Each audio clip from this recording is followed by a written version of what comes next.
While Road America is known for its stop-start nature with lots of long straights and heavy braking zones, Suzuka provides a very different challenge. Known as a real driver's track, it takes a complete skill set to be competitive here. Who will match up well to the world's most famous figure eight? We'll find out soon as we get ready to watch round 2 of the iRacing Kamel GT series. And you'll see it all live here on the global SimRacing channel. Hi, I'm Joe Peak, and with me in the booth is Robert O'Brien. Behind the scenes is our director, Zach Johnson, and he's using cameras provided by Dougie Beard. Though Suzuka has sadly been missing from the F1 calendar as of late due to the pandemic, it still retains its popularity. Let's head to our track guide to learn a little bit more about it.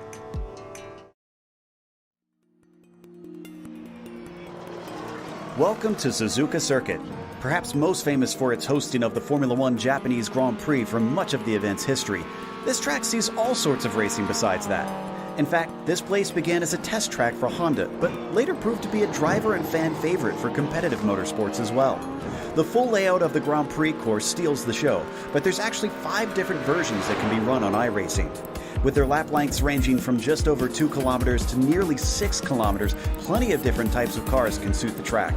GT racing and lower-level open-wheelers are quite popular, but motorcycles are also a staple here. Some of the corners have become world-renowned over the years. The S's are often cited as one of the great tests of a driver's technical prowess. Then, of course, there's Degners 1 and 2, which provide very little runoff considering their fast and narrow entry. Later on, the long backstretch leads up to the notorious 130R, which is blindingly fast. The Casio Triangle offers one last chance at an overtake if you're brave, but has been the scene of many drivers clattering into one another over the years. F1 fans will be quick to cite the infamous coming together here between Senna and Prost. However, real-life visitors will find it's more than the racing that provides some viewing pleasures. The unique ways in which the Japanese fans celebrate their favorite cars and drivers certainly capture your attention. But it's no wonder they're such fanatics, because who wouldn't be with one of the world's greatest tracks right in your backyard?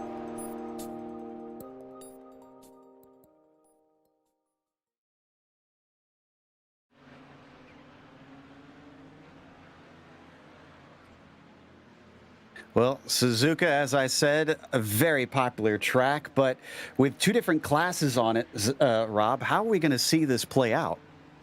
In a nutshell, it's going to be a race of 2 halves. You're going to have the first half of the track being a nice little mellow, trying to navigate each other through and through, and then the second half is going to be GTPs screaming down the center, going past the GTOs, and then coming up into the hairpin, the Casio Triangle, and trying to link it all up. Basically, it is going to be a classic multi-class race, and it is going to have all the highlights that we've come to expect of the Kamel GTs. It is going to be a 17-turn track, 3.6 miles or 5.8 kilometers. The basic thing about this track is it's quite difficult all the way through that first section. The S's and coming up into Dunlop, then into Degner 1 and 2, and then into the 190 or the 180. It is going to be quite a challenge for that first sector. Then you come into the sweeping 270, then into Spoon 1 and 2, then onto 130R into Casio Triangle. You're going to have to be focused for that, laser focused for that first half, and then getting into the second half, quite sort of relaxing a little bit and just managing traffic all the way through. So you're hoping that traffic is met at the second half, not the first half. Absolutely. And, well, speaking of 2 halves, we have 2 championships to go over. Let's start with the prototypes, the GTPs. And Hugh Haycox has switched over from the GTOs to the Nissans this season. He won last round ahead of Ove Trangrade. So things are as they saw you that you saw them finish rather at Road America. Jungbluth, Miller, and Reed rounding out your top 5. GTOs, I assume, pretty much in the same situation here, Rob. Yeah, Boifia taking the lead there, just ahead of Niels Core. Reid Miller in third. Ben Laughter, he's still one to watch out for. I'm guaranteeing you now, he'd be laughing all the way to P1 at the end of this. Mark my words. And then Ian Haycox rounding out your top 5.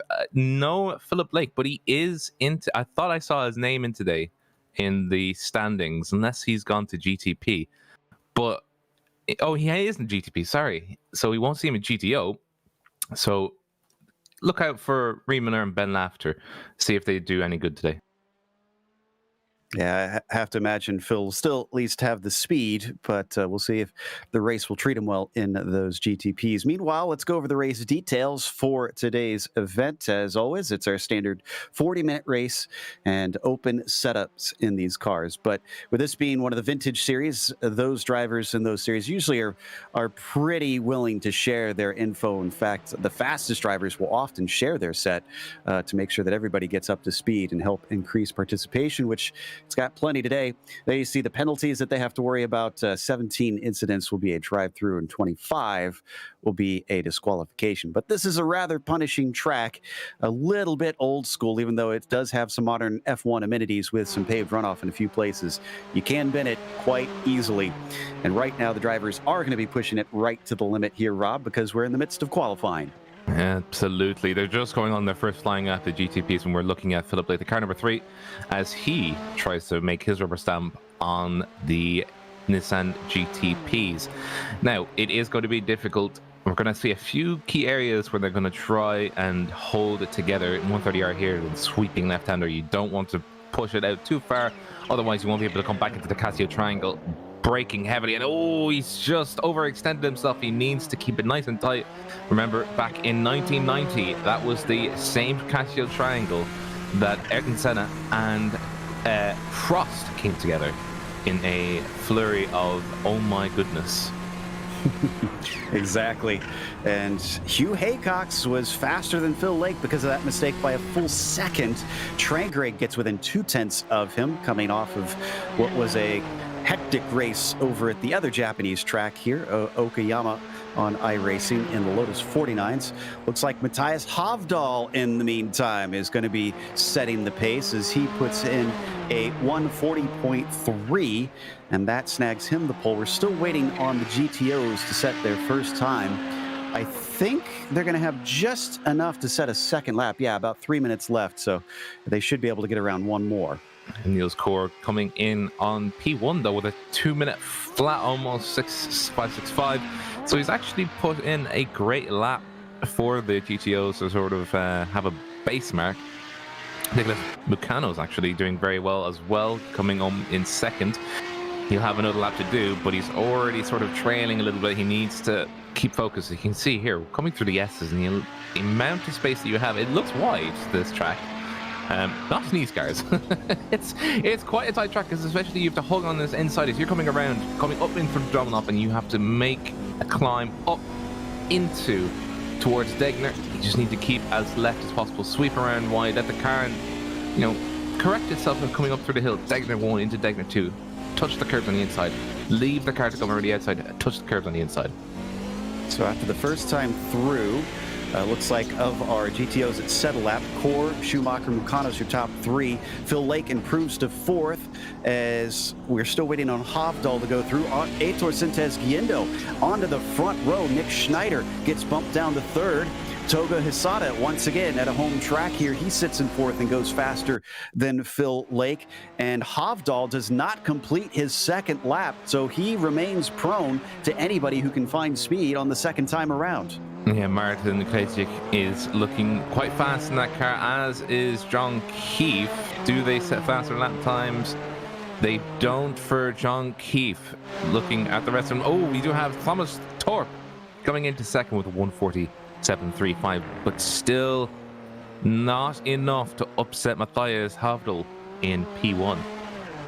Ian Haycox coming around for his second lap in the GTOs, as he finished 5th last time out. What can he qualify in? A 2 flat 7 will put him up to 3rd, so that's a big improvement for him. Looks like Rob Olenek up in a second briefly before Nick Mucanos takes the pole away from Core, who's not able to respond. Schumacher still in 4th place and yet to finish his second lap.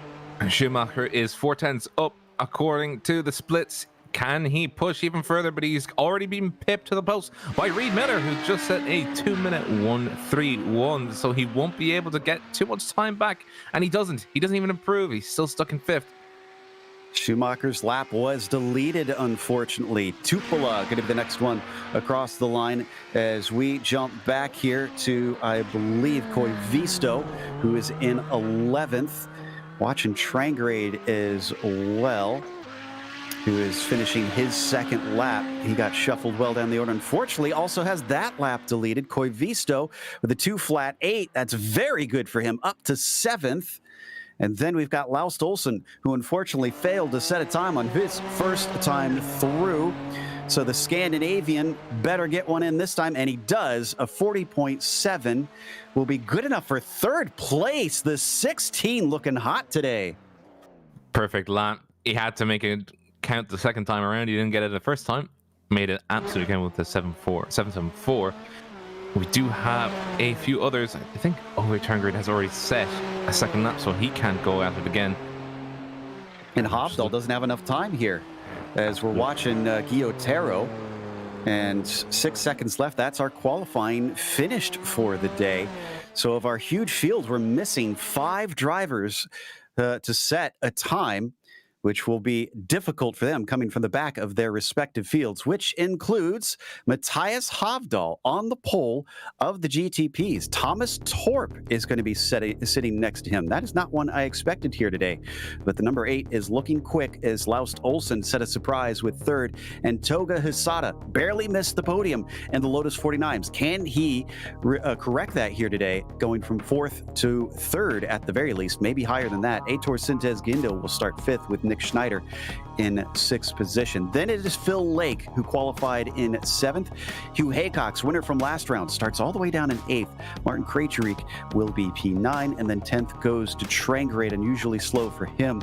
Fabian Ugluth will be in 11th as Pablo Suarez manages 12th. Gabbiani, P13. Then to his outside, Rodriguez will have Zilvazi in the next row. Mosquera starts 16th, and Guillotero starts 17th. John Keefe, P18, Douglas Codd, 19th. Top 20 is rounded out by Stefan Leslie.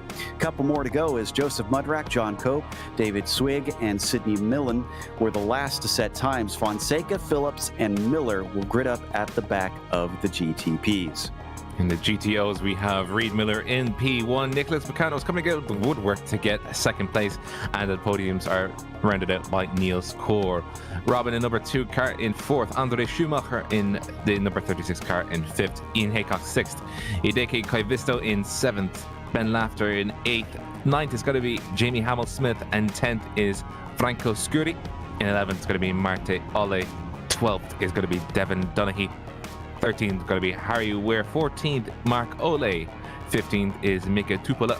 16th is going to be Oren Laskin. 17th is going to be Simo Raba. Michael Haynes in 18th. 19th is going to be Stephen Bartholomew. And then rounding up your top 20, it's going to be Christian Arribas, who has not taken to the grid. Yeah, so we might not get a full 47-car field, unfortunately. See if he tries to start from pit lane. Not seeing that he had a disconnect, so not sure what caused him to abandon here today. As Matthias Hovdal going to lead them to the green. They're patiently running behind the pace car, who trundles along before they weave through the Casio triangle. Having to fend off guys like Torp, Olsen, Hisada. Can Hovdal manage to sneak another win in? He's collected a few over the years, but has not taken a championship before here in Camel. The pace car is off, and there goes Hovdal. Great start for him as the green flag waves. Torp falls back into the clutches of Laust Olsen, and we might have a challenge for second place down into the first corner, but no, swinging around the outside. Looks like Torp is going to be able to take it. The rest of the field into there. Looks clean. Let's go to the GTOs, Rob. In GTO, Reed Miller absolutely left everyone in the dust. Niels Kor was caught off guard. He's under attack now from Nicholas Meccano's. Robin in number 2 car having to hold off Andre Schumacher, who was trying to get through the Casio triangle. They were all trying to navigate it. Reed Miller woke up and said, I want to race now. Put his foot on the accelerator pedal and just sent it. He's already 6/10 ahead coming through the S's. Nice and clean, keeping it nice and tidy. I'm not seeing any issues in the GTPs either, so I think we've got everybody with a heads up today, as already you can see our GTPs have headed through the hairpin, and unfortunately for Thomas Torp, Hovdal has got huge speed today. He has gapped himself a second and a half, and they're not even done with the first lap. Needs to keep it going. Olsen under threat as well, as you can see there in number 3 and 4th positions as they come through Spoon. And you can just see how it's the incredible speed that Matthias Hovdal has. 1.5 seconds already. He's going to have to keep it though, because if he gets the draft, especially coming up through to 130R, it's not going to keep him nice and tiny. Nicholas Schneider, he's dropping down. He's now into 13th, 14th. It's something's gone wrong for Nicholas Schneider. Oh, and something has definitely gone wrong at the front of the field as Philip Lake has plowed into Sintez Galindo, and cars are scattering, trying to avoid that. Lake slit the stamp and send it. Unfortunately, he missed the mailbox. Oh, we're just going to see here. Oh, yeah. And that is the Casio Triangle. Unfortunate. It's a very tight corner. You can't really send it in for a nice clean sweep. You have to be very, very careful. And unfortunately, Philip, he just didn't make it too easy, and he just needs to go back at it again. But you just see how tight it is here at the Casio Triangle. Here's a replay.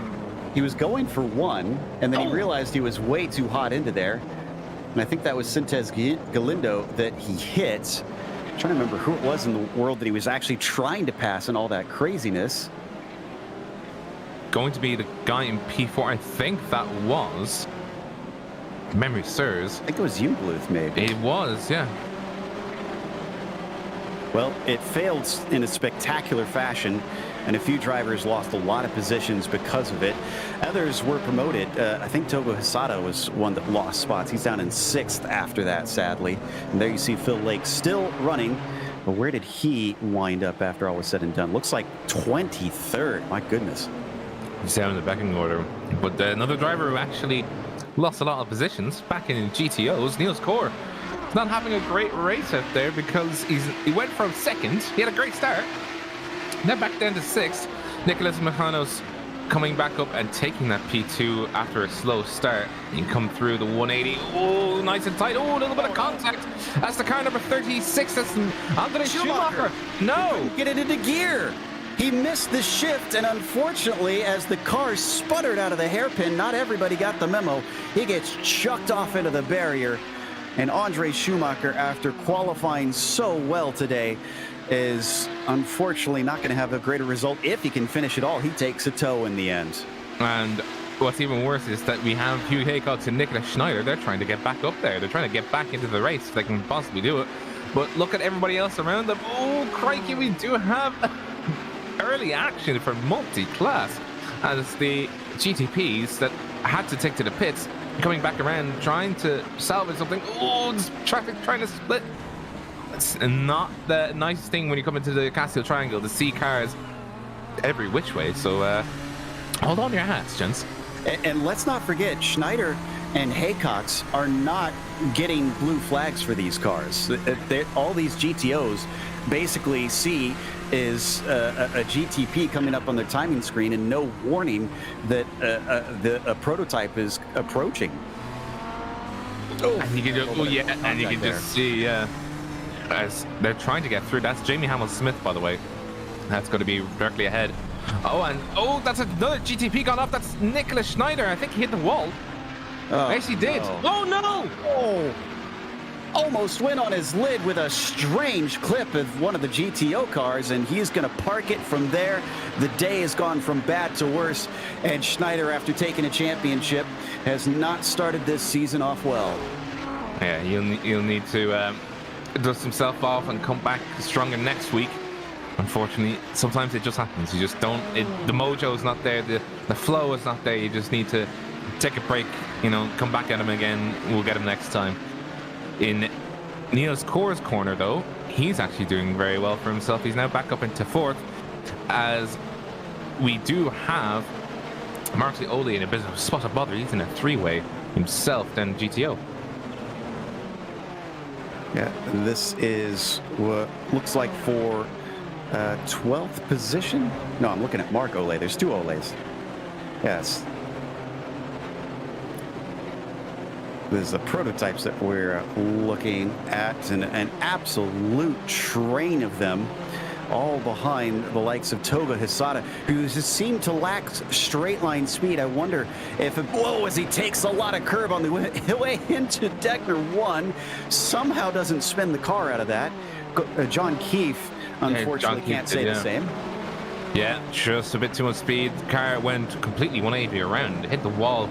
He's actually able to keep it going. Not too much damage on the car, but he is now back down into 22nd position, coming into the 180. That's Guillaume Taro that we saw making a pass on Stefan Leslie, and that was for 16th position. Hisada, actually goes by Mudrack, did he, I think? And Mudrack took the position back, yeah, through Spoon 1. So apologies there as they come up the hill towards 130R. Mudrack passed him, and Mosquera going to be the next in line. Potentially, you can see just how hard of a time Togo has keeping everyone back. Everybody breaking now into the Casio triangle and off the corner. Once again, it's a long run down to the first turn, so we might see Hisada being a sitting duck. Oh, we just had an incident. P2 and P3, both of them had a little bit of a tipsy-turny, a little bit of a collision. And they're now racing side by side. Unfortunately, that was going to be Thomas Torp, I think, just having a little bit of an accident with Laus Dawson. Laus Dawson gave him back to the position, though. Yeah, coming out of turn 2, just did not expect a bit of a checkup with traffic. Torp did a full 360, and he's back in it. Laus Dawson gives him the spot back, but look at how much ground they have lost. That tower on the left-hand side, 8 seconds from P1 to P2. Matthias Havdal's going to have himself a cup of tea. By the time this race is done, he's going to be there. Where is everybody? Oh, crikey, that's a GTO having a little bit of an issue coming on to the grass. They're having to keep it wide. Yeah, Rebus going off there. Thankfully, not making any sort of contact. Look at how many of these GTOs that they're having to deal with now. They've hit the bulk of the traffic in the Audis, and keep your wits about you because it's about to get messy. And you can just see the closing speed as well. This is another. Ooh, crikey!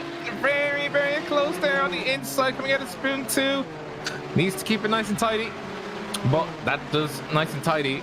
Does it help you? It doesn't really in this case because you have threats from behind. You still have to race, even though you have to navigate traffic. Oh, 130R. Hold on to your hats. Rodriguez still can't find a way past. They're losing a lot of time as Suarez and Zilvazi are starting to catch them. ATVO devs, can we get a crikey counter, perhaps? Because I think we're going to need one today. Oh, dear. And I just see now. Oh, Hideki Koivisto. Oh, crikey. Hold on. For dear life. As he battles with Ben Laughter, who lost a few positions. He started 4th, then 6th, but holding it nice and tidy. And then coming up into, this is actually it right now. We're looking at Hideki Koivisto battling with 2 other cars. Ben Laughter in the middle in 6th. Jamie Hamilton-Smith at the background in 7th. Actually lost a little bit of time there. And coming into the 180.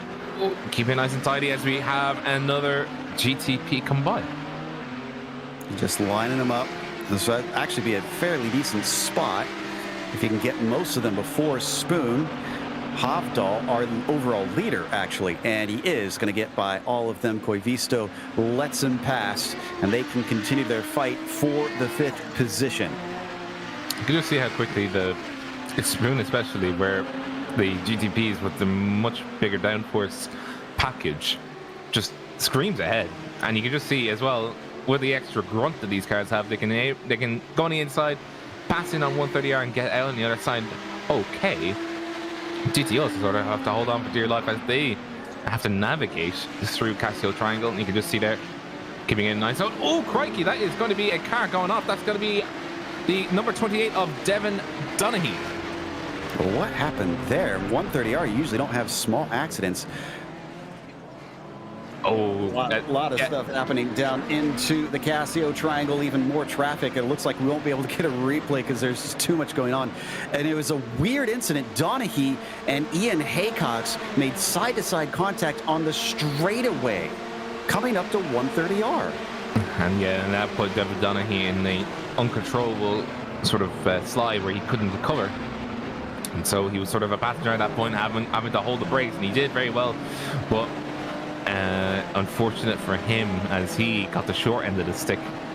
And you could just see, Joe, as well, as they're coming through the S's, how quickly the GTPs are coming up on these guys and sort of having to navigate through, because especially if you're stuck here. Look, here we have 2 GTPs in battle, 3 GTPs in battle. Traffic's all around them. Oh, and things are getting very tight through Dunlop. And someone's off the course. That was Pablo Suarez. I'm not sure what elicited that, but he is to a halt, is down into the first. Degner, everybody trying to go by Harry Weir, not giving him much space to avoid what could have been a massive accident. Leslie goes by, Fonseca, and now Otero. This is all for position in our GTPs, essentially fighting for 13th. Doug Cloud at the front of the train. Just to say, by the way, Pablo had a mistake coming out of all on his own doing, mistake coming out on to Dunlop, slid the car around, nothing he could do, whacked the wall, and he towed. Still have just I do want them to add a quirky character, you know, just so I can track. Oh no! Good catch. I'll be quiet from now on because I'm cursing these guys. Oh, once again, things are just frantic on the circuit. We've lost officially only 2 cars, believe it or not. Nick Schneider and Andre Schumacher. Everybody else is sitting in pit lane taking repairs up into turn 1 once again with the number 20 machine. You can just see Aitor. Sorry, go ahead.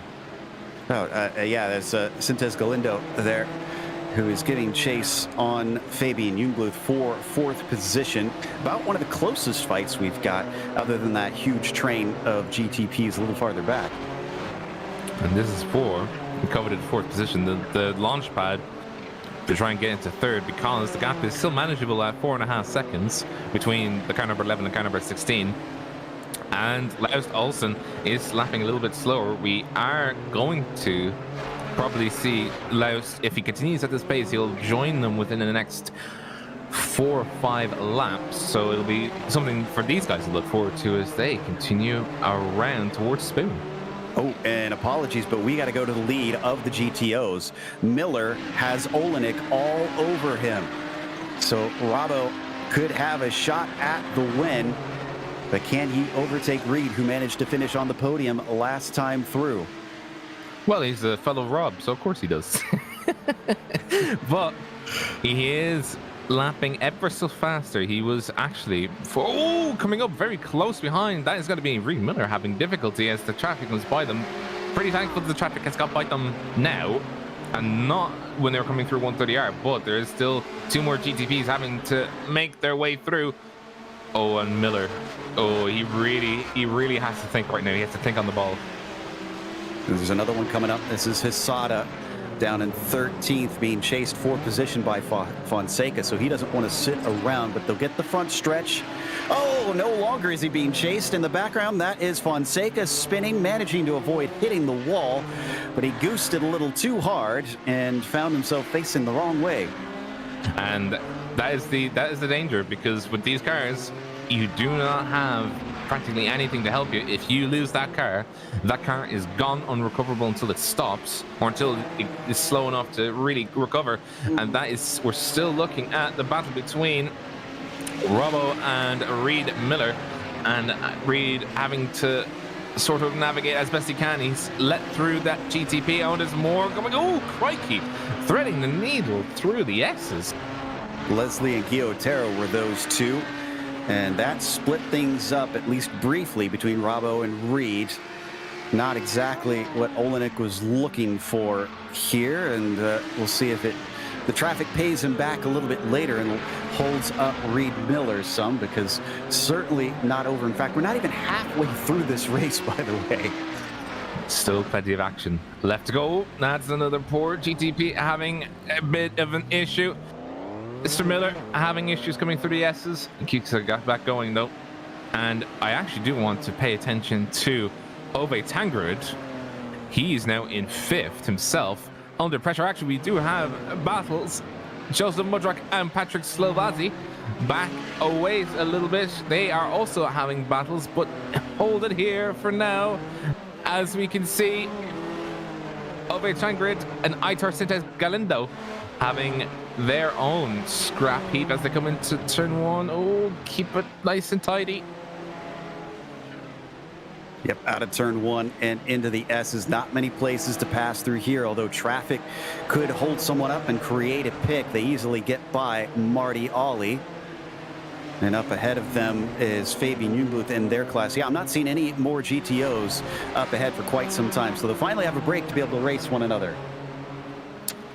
Well, it could also be said that Aitor is hoping that there is traffic because he may have a good better lick to move around than Ove is. Ove is actually starting to gap himself now, given the fact that he has got a clean track ahead. Trying to get back to Fabian Jungluth, who's actually one of the fastest lappers on the track right now.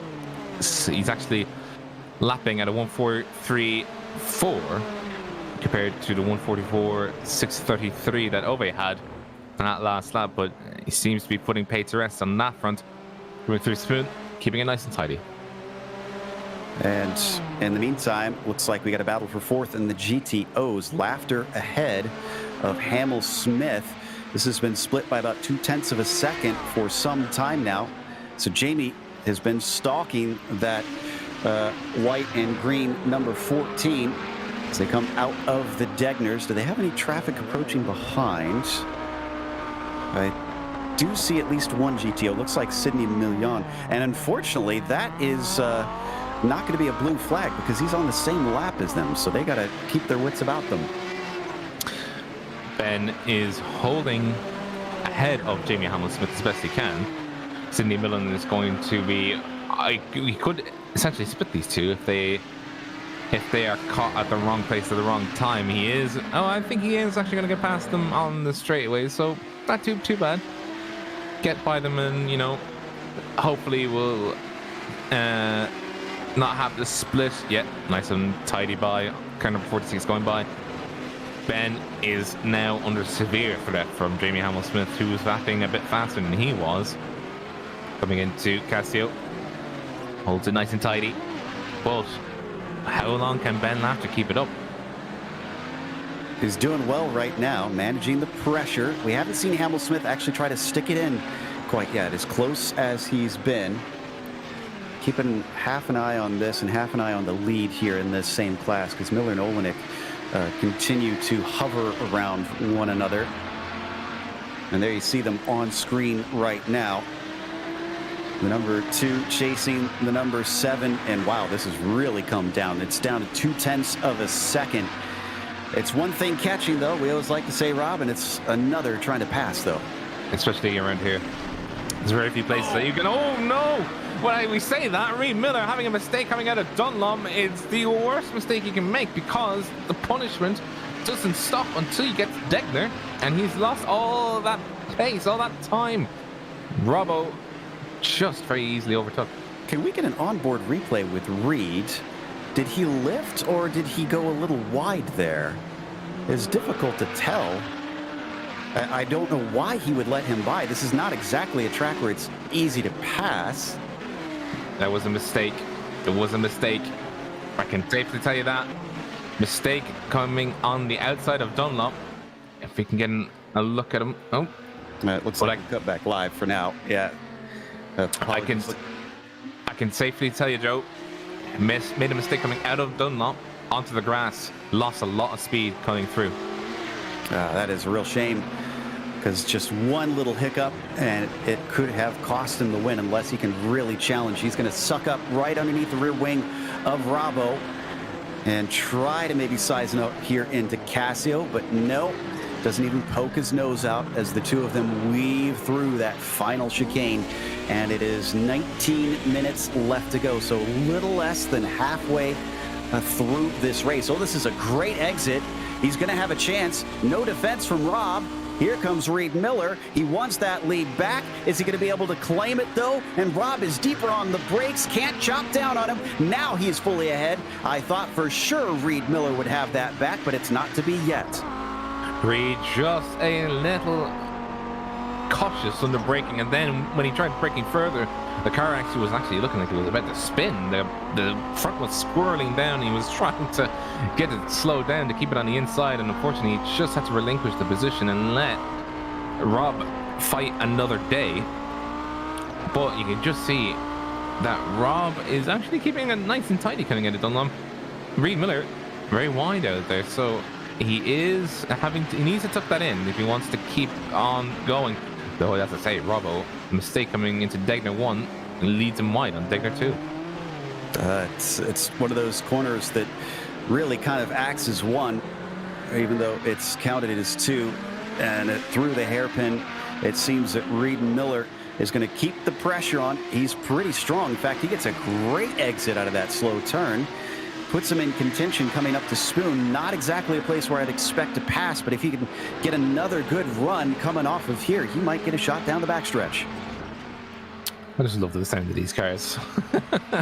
It's just such a nice sound to hear the GTOs just scream on by as we just see them passing a lapped car, letting him by very nice and tidy. Oh, that is going to be Miller. No, he holds off. He doesn't put it through 130R. It's very dangerous for these kinds of cars, for the GTOs in particular, to try and do a side-by-side through the 130R because there's not a lot of space. And then if you're coming into side-by-side in the Castio triangle, no, you're done. It's not going to happen. Last time he took a look here along the front stretch. Does he have the slipstream again? He does, and he's going to try it again. Is Robbo going to be able to fend him off twice, or did Reed learn his lesson, and can he brake a little bit later? He does, and keeps it side by side, wheel to wheel through the first corner. They're giving each other enough space, but it's not done, and it's going to continue into the S's. Rob does not want to give this up just as they're approached by our leader. This is Hofdahl. He's got no place to go, and eventually they're going to get single file to allow him by, but it looks like Reed once again has to give it up, and thank goodness for Hofdahl having the gap he did. That went from 8 seconds down to 5. Yeah, holding it, having to hold it behind two battling cars. They do have right to the track, but it also is right for the... Oh, crikey, we do have a car going. That's going to be the car number 10. Oh, and we just have an accident between Robbo and another GTO, or GTP, correction. He's been knocked off the track in Degner 1. Reed Miller back to the front. Yeah, that was Trangerade who went off first in the red one, and then that was Brad Miller who got shoved off, I think. I wonder if he just made an unwise move. Yeah, he tried to pass in Degner 1. That certainly wasn't going to work well. No, and it's put Robbo in an awkward position because would have liked to have been ahead at this time. Now sort of mix things up a bit for the lead of the GTOs as he's having to now work in order and reconcile, get back at it. So you see more GTPs coming across the line. 15 minutes to go. I actually do want to see how hot it is out there because I know for a fact Suzuka can get quite temperature-y, if that even is a word. If it is an Irish term? Yes, it is. A temperature. We'll put that down in the dictionary. It's 70 Fahrenheit. It's actually quite cold. I'm surprised. It is 8 a.m. virtual standard time, so they're doing a beautiful morning race here in the land of the rising sun, appropriately under the rising sun. So as they get overtaken now by, I believe, Fabian Jungbluth, Miller has the track position he was hoping for, and Rob Olenek wants it back. Oh yeah, I think Rob is going to be looking to see where he can make the move happen, but with sort of a very quiet wind, it's actually going to be beneficial for him because he can just focus on the driving without having to counteract the fact that the wind is blowing his car over, if he made his house out of straw. Big Bad Wolf coming around and blowing his house down. He just needs to keep it nice and tidy. Look at him, he's already pushing the buttons of Reed Miller. He's really starting to push Reed Miller into very defensive positions in places where Reed Miller thought he'd have a laugh. Sintez Galindo gets plugged up and has to wait until out of Degner. And Miller's going to hold on to that spot. Yet more cars coming up. Gabbiani and Mudrak fighting for position. And once again, a pick starts to form. They got to be very careful here. They don't completely have a straight track quite yet. And he sees them, lets them go on the inside. They're going to weave through like they're cones, go around the outside of Reed Miller. And now they have left them alone.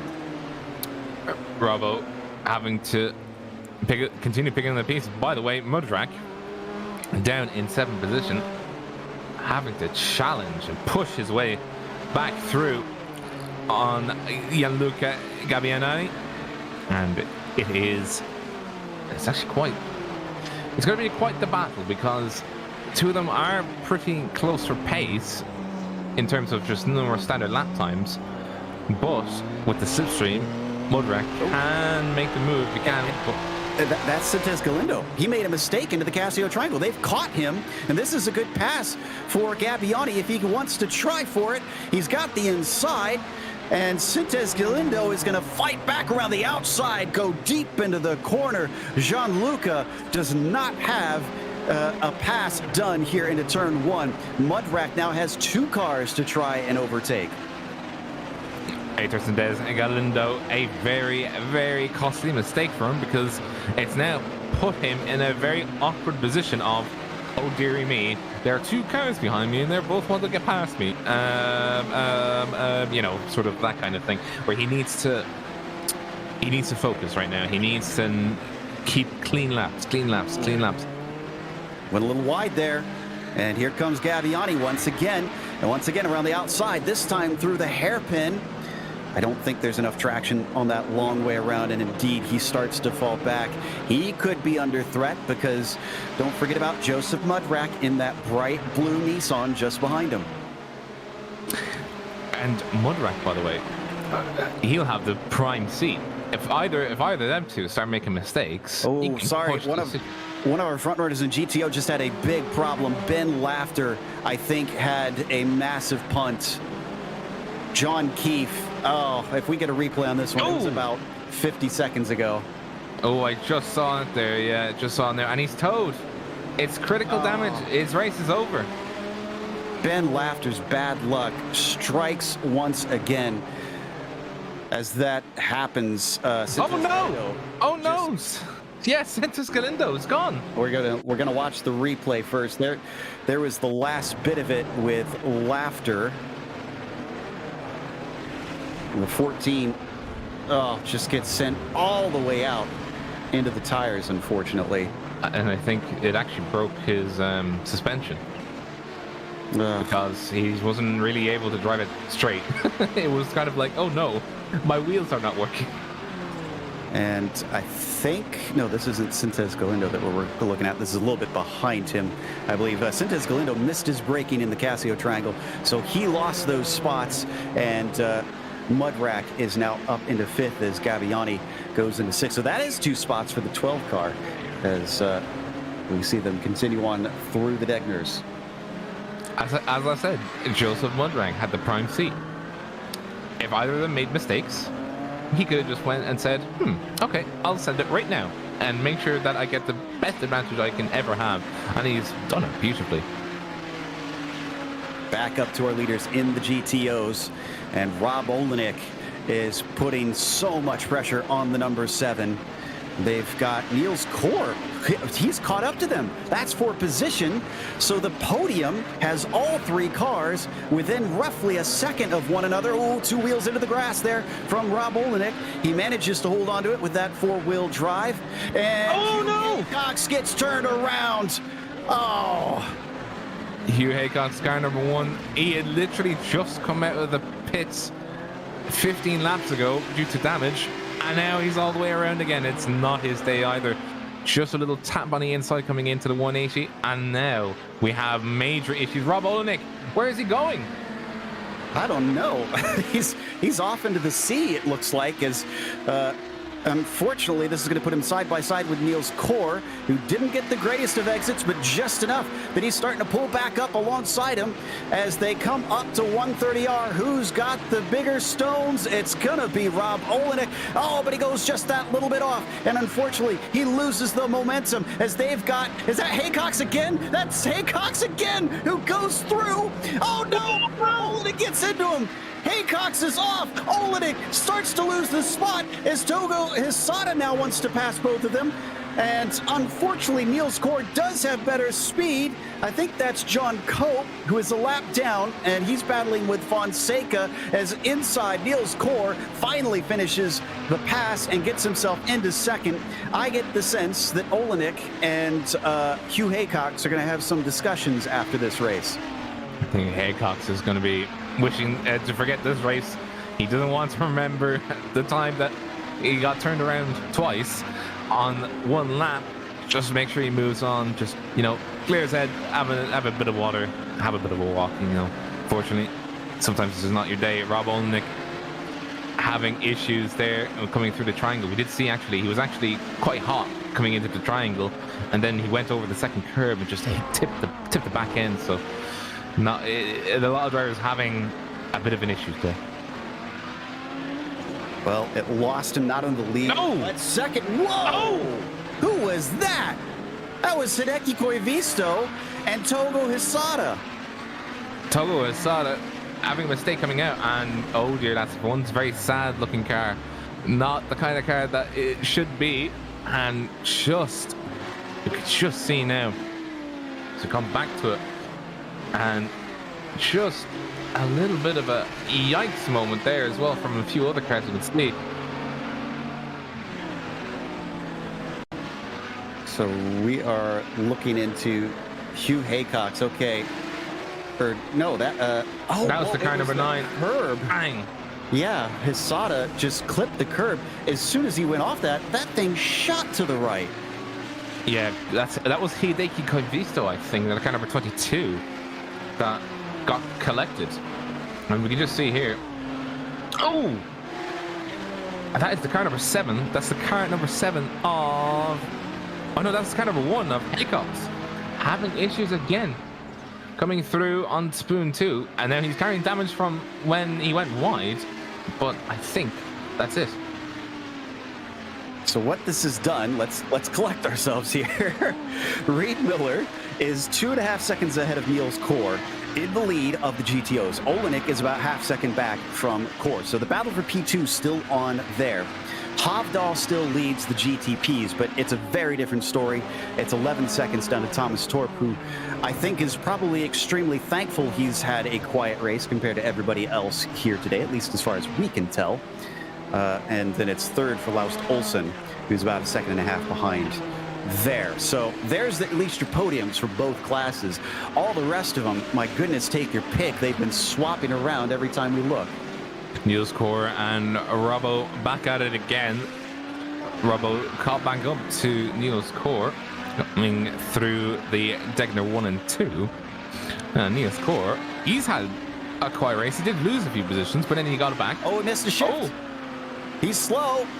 I think he got a box full of neutrals, and Niels Kor is going to lose that place easily. And Olenek's probably thanking his lucky stars that he finally has an easy pass for once in his life. He definitely I did a quick replay. Yep, box of neutrals, missed his shift completely. Just ooh. Well, Kor's not out of it. He's still about 1/2 second behind. Hovdal goes by, and thankfully that one was also easy amongst them. For Niels Kor, he just needs to remain calm. That's all he needs to do. I think he was just trying to get the ultimate shift power coming out of the 180, and then, you know, try and keep the gap as far back from him as possible. But look, he's already caught back up to Rob. He just needs to keep calm, carry on. Ooh, and he's got a shot at it. He's going to look once again, but Rob shuts the door and says, no, you don't. I've worked too hard just to get up back into second place, although he goes a little wide off of the first couple corners. Doesn't lose this spot. And behind them, will they have any more traffic coming? This is second place Thomas Torp being chased by Laust Olsen, approaching pretty fast. Oh, this is going to throw the door wide open because it's the top two, and then they have lapped cars ahead of them. So it's going to be difficult to navigate for. Oh, crikey. Thomas, keep it nice and tidy. If they get past you, so be it. You'll get them back later, son. Cat, meet pigeons, and Thomas Torp. Oh, he wants to get through. That's lap traffic in their own class, making it three-wide situation, and Thomas reads it. He pulls out of it at the last second. Great job by the number 8 to see what was going on and decide it's better to survive. Drive to survive has a new meaning because that was very dicey operation coming through Degner 2. Very scary in the GTPs because you don't have the agility at lower speeds that you do in the GTOs. GTOs can still flick the wheel and start getting results. With the GTPs, it's like, oh, I've turned the wheel and nothing happens. Well, the Rob Olenek there has got himself a gap of about 0.8 of a second now to Niels Kor, going to be overtaken by Fabian Jungbluth. We're getting close to the end of this race. In fact, our leader just crossed the line now, minute 40-some for the laps. Just see there, that is Laust Olsen and Thomas Torp. They are now deadlocked in battle. Just under 0.3 of a second separating the two of them as they come into the first corner. Ooh, Laust Olsen. Oh, he looked slightly. It's the battle of the Scandinavians here, and it'll decide the last 2 steps of the podium.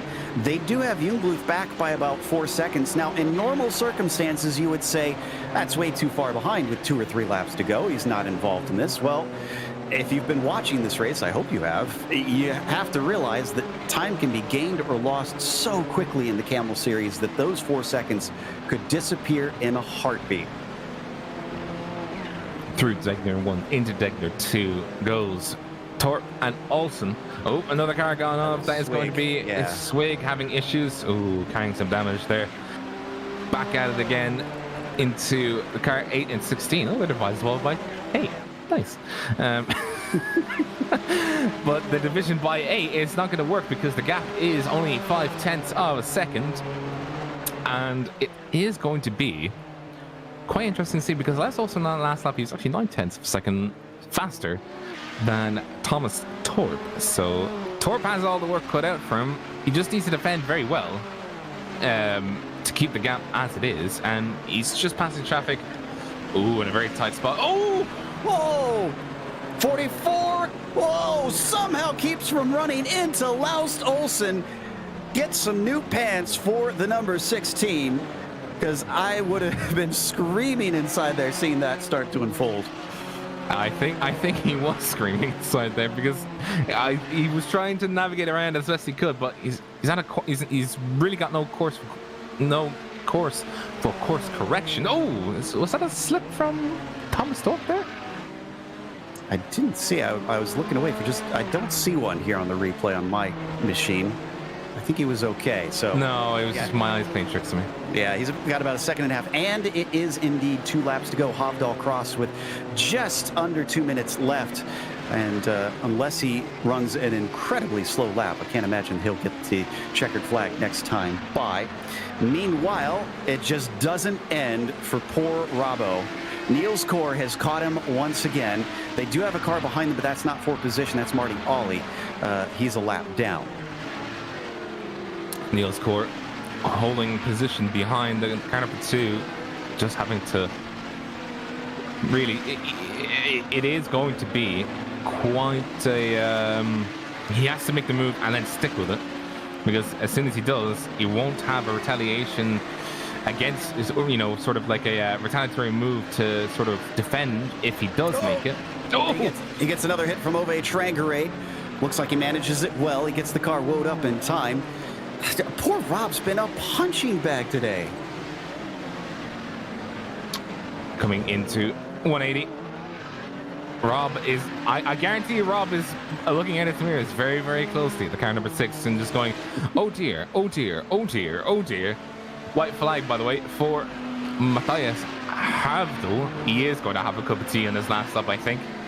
13 seconds of the gap. Almost up to 14 already. Torp, though, into second place, has got himself a handicap as well, down to Laust Olsen, thanks to the scary moment for the number 16. As we see for a brief while here, Robbo. Oh, is he caught up to Miller? How did he catch Miller? What happened here? Miller didn't have a particularly slow lap. He's only 2/10 down. But Rob is 8/10. Oh, what? What? It must have been on this lap, maybe. I wonder, because Reed Miller, yeah, I want to say he was much farther ahead. I'm watching to see what his time is. No, it was still a 2:01. Oh, Niels Core, no! It's all gone wrong for Niels Core. He's lost it in the Casio Triangle. Oh, no. He just went off track for some reason. I saw what happened. Started in 130R, yeah. That is, let me see now. I just want to confirm. Oh, he got struck by the number 46 coming through. Sidney Millen struck him on his left-hand side, and he had terminal damage from that. And we gotta go to our leader, Matthias Hovdal. He's already completed this last lap. He's got little traffic, but at this point he could tiptoe his way to the line as Matthias Hovdal is going to win today at Suzuka in the Kamel GT Series. Very well done by Matthias. A stompingly good performance by him. Kept it out, kept it quiet, but we also do have Thomas Torp and Alex Olsen. Oh! Into the side of him, Reed Miller gets hit by Sidney Millen. He is off course, and now Rob Olenek gets a little bit of karma back in his favor. He leads this race with no one near him in the last half of the last lap. And that is such bad luck for Reed Miller. Doing well for himself, kept it nice and tidy, but he just can't handle, he can't predict that's going to happen to you. Niels Corbett, just quickly, he is still trying to go around, but he is going to be passed by Devin Donaghy, carrying systematic damage there on that car. He's just trying to bring it back home. And Jamie Hamill-Smith looking like he'll collect a third because of all this. Rob Olenek, he's got to be wondering what happened just as much as any other driver in this thing, as he's got a car returning on the track. He's slowing up. He doesn't want to get caught up by that. And he's coming into pit lane. What? Did he hit the incident limit? He hit the incident limit. Will Reed Miller win this race? I can't tell. Reed Miller being scored as your winner, I believe. Unbelievable. Absolutely unbelievable. What? I'm not sure. Okay, they've just put Rob into first place. We have to wait for the last car to come across the line to understand what's going to happen here. This is some Schumacher at Silverstone type stuff. I can't believe what we just watched. Niels Core made it. Is Niels Core going to be or Jamie Hamill-Smith potentially the winner? I just don't know at this stage. Yeah, Jamie Hamill-Smith podium. Oh, there he goes. Miller wins. Rob Olenek goes down into fourth. Jamie Hamill-Smith into second. Devin Donaghy into third. Devin, you did it. And unbelievably, because of the way they finished, Rob was only sent to fourth. So, wow. Okay. Well, that's going to wind up on social media, I have a feeling. We're going to take a quick break. We'll come back with the official results as well as driver interviews, so stick around.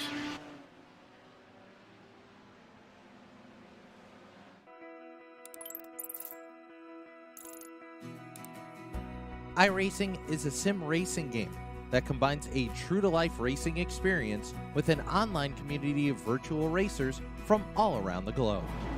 iRacing offers a multitude of officially licensed cars and tracks, laser scanned with millimeter accuracy.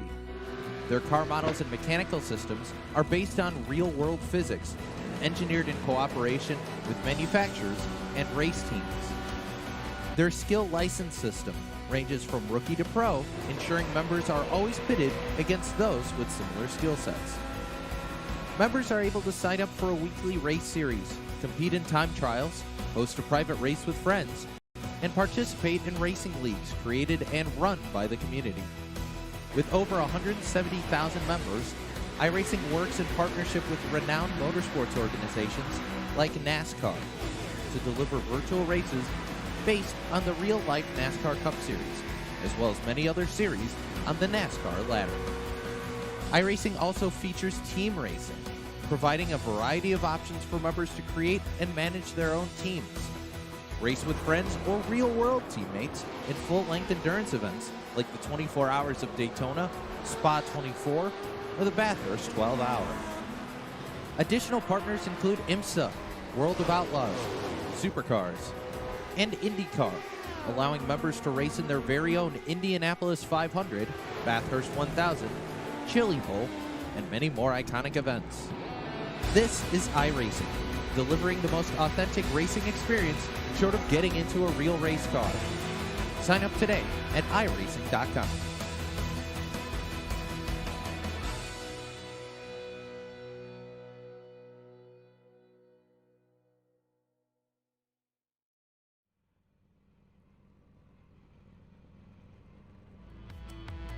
Welcome back to Suzuka. We just watched round 2 of the Kamel GT series, and of the scale of craziness in Kamel GT, this has to be a 10, as this was certainly one of the most unusual finishes we have ever seen in this series. Hovdal took the win in GTP. We'll get to the GTOs in a minute when Rob goes through that. Torp was second after being chased by Olsen for much of the race, who finished third. A little bit of an error cost him, with Fabian Jungbluth finished P4. Joseph Mudrack from 21st to 5th made up for poor qualifying. Gabbiani was P6 and Sintes Galindo was in 7th. And it's Ove Trangrade in P8, Krajcik in 9th, and Zilvazi in 10th. On the next slide, it's Mosquera finishing 11th. Guiotero had some problems out there. He was 12th. John Keefe in 13th. He got involved with Ben Laughter, unfortunately. I wonder if those two are going to have a chat.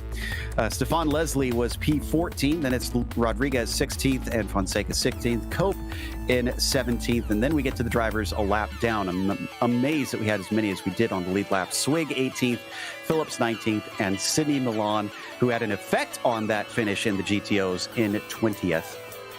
We get into the GTOs with Reed Miller. After scratching our heads and thinking to ourselves, what on earth just happened there? He does pick up the win.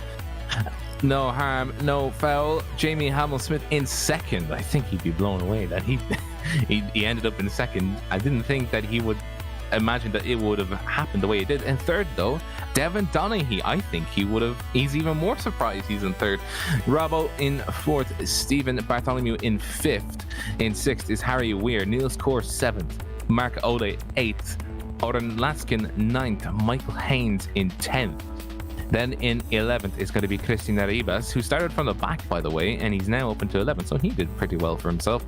Mika Tupola, remember these are all lapped cars. Now we're going down the list. Hugh Haycock's in 33rd for the overall results, and 34th is Togo Hesada. Back to the GTOs. Marty Ole in 13th, Simo Raba in 14th. Back to Brad Miller in GTP's 23rd overall. Hideki Koivisto in 15th is a joint 16th between Franco Scurri and Ben Laughter. Unfortunately, Ben, just not his day. In 18th is going to be Ian Haycock. Again, another driver that just didn't have the best of days. And another driver broke our hearts. Philip Blake, that mistake into the Casio Triangle. He finished 24th in GTP. 25th in GTP was Douglas Cloud. 26th in GTP was Pablo Suarez. 19th in GTO was Nicholas Mcanos. 27th was Nicholas Schneider in GTP. And Andre Schumacher, after all of the tribulations, just was not his day out there. 20th in GTO. It looks like we've got second in the GTOs ready to talk to us, Jamie Hamel-Smith. So let's pull him in and see what it was like from his perspective. Jamie, we're still trying to unravel what in the world was happening out there. Somehow you wound up in second place. Do you have any clue how you got there? I was third, right? No, you are scored in second place. Oh wow. No, this race was just crazy. There was just so much attrition. I think it was just pretty much gifted to me. I thought I was fast. But I was aiming for 7th.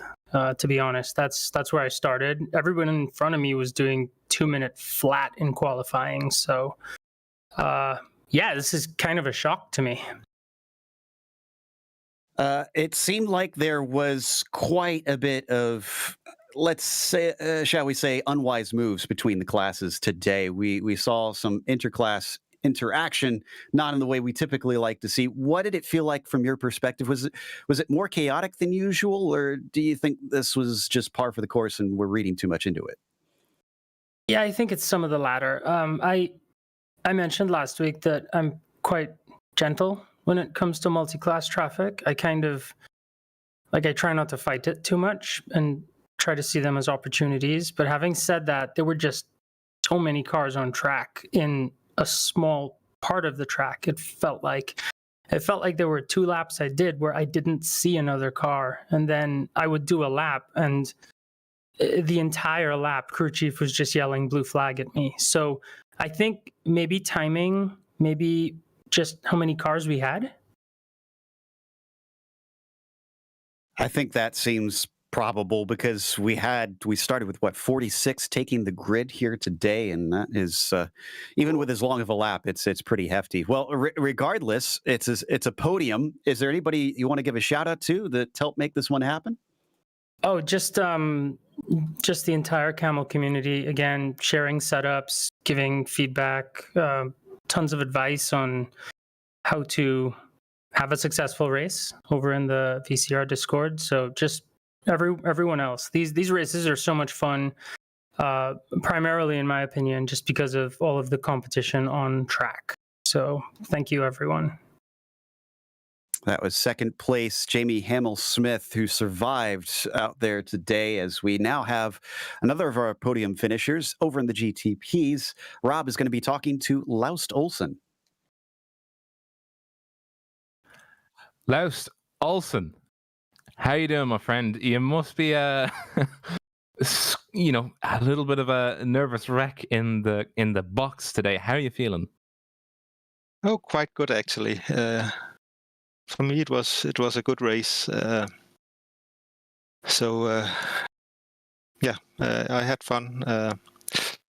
Matthias was gone. He was too fast today for me, but Thomas and I had similar pace.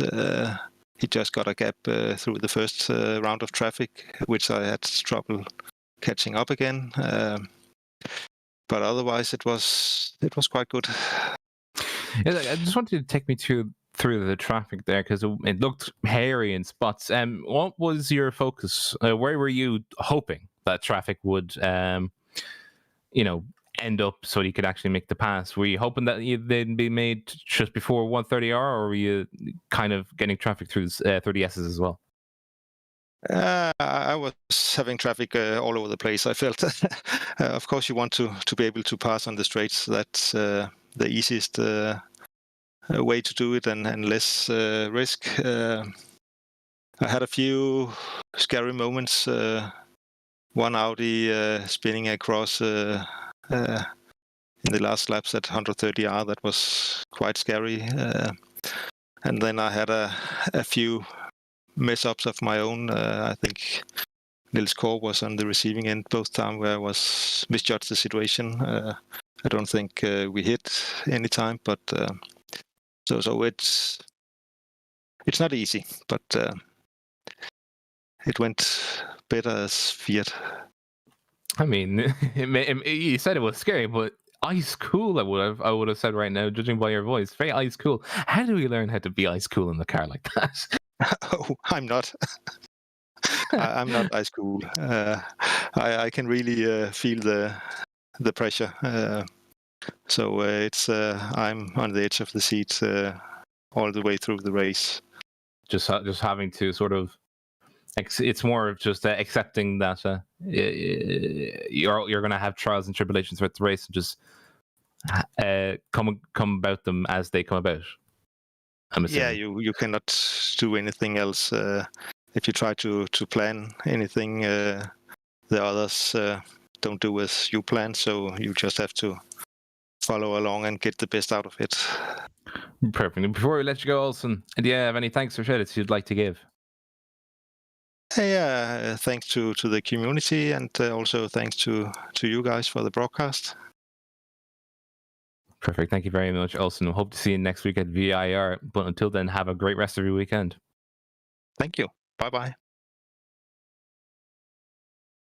And that was third place in GTP's Laust Olsen. One last interview, didn't finish as high as the other two, 17th in his class, Ben Laughter. Ben, you know, at this stage, I kind of suspect that maybe the universe is just trying to point you to your surname, because if you can't laugh at it, you'd have to cry. Well, then let's start crying, fellas. Nothing to laugh at today. I want to congratulate Reed and Jamie both on strong finishes, and Rob. You know, unfortunately, he had the penalty at the end there, but that penalty was born of a whole bunch of Nissan contact. The Nissans today were shockingly bad, shocking, and have got to make better decisions. I can understand the frustrations. You weren't the only one that fell victim to some contact. Unfortunately, it ended your race early. Before that, though, looking at the positives, it looked like you were having a really good race with Hamill Smith and a Visto. Yeah, totally. Hideki was fast today. It was a lot of fun battling with him. I think I hit Haycox on like lap 3 or 4, by the way. We were just kind of fighting for the same real estate. Totally unintentional. So, Ian, sorry about that. But yeah, Hideki and Jamie were both really putting up some good fights, and we were having a great time. Jamie had my number in a couple of corners, and I was fending him off. But, it's hard to enjoy that battle when you're constantly expecting the dive bomb because the driving standards of the other class have deteriorated so badly, and you're driving more out of your mirror than your windshield. It's hard to focus on having a good fun race with Jamie. Yeah, I can understand that. Well, next round it's going to be another track with a lot of twisty bits and a long lap over at VIR. I suspect there's going to be a lot of discussions amongst drivers on how to improve, considering the large fields we've had these first 2 rounds. What's the main thing you're going to be focusing on trying to advise newcomers into this group? I'm glad to see newcomers. I really am. I've been racing this series nearly every week since it came out in 2016, and I love it. My advice to newcomers in both classes is to respect the other class. The track is not yours and it's not theirs. It is shared. There are 2 races happening simultaneously, and you just have to make good decisions. If you haven't practiced enough to make good decisions, then do not race. Simple as that. Practice more than you race, especially in a series such as this, or any multi-class series, but especially this one with very challenging cars. Yeah, I can understand. That seems like a good advice to me. And that was Ben Laughter, who finished 17th here today after having things end prematurely at Suzuka, which is going to wrap us up. But we do actually want to give a huge thank you to the Kamel Series for bringing us back for another season of coverage, because we do love getting to call these races. And also, we have to thank the companies that provide the software and the hardware for our broadcast that you see here on your screen. Additional thanks to June Lalonde, who provides our wonderful music. Check out our Bandcamp for more awesome work. And thanks to the team today, Rob, Zach, and Dougie. You can find more info about GSRC at globalsimracingchannel.com or through our social media. Here we've got listed. Also, check out our merchandise store at simracingmerch.com/GSRC. We keep a link in the description below.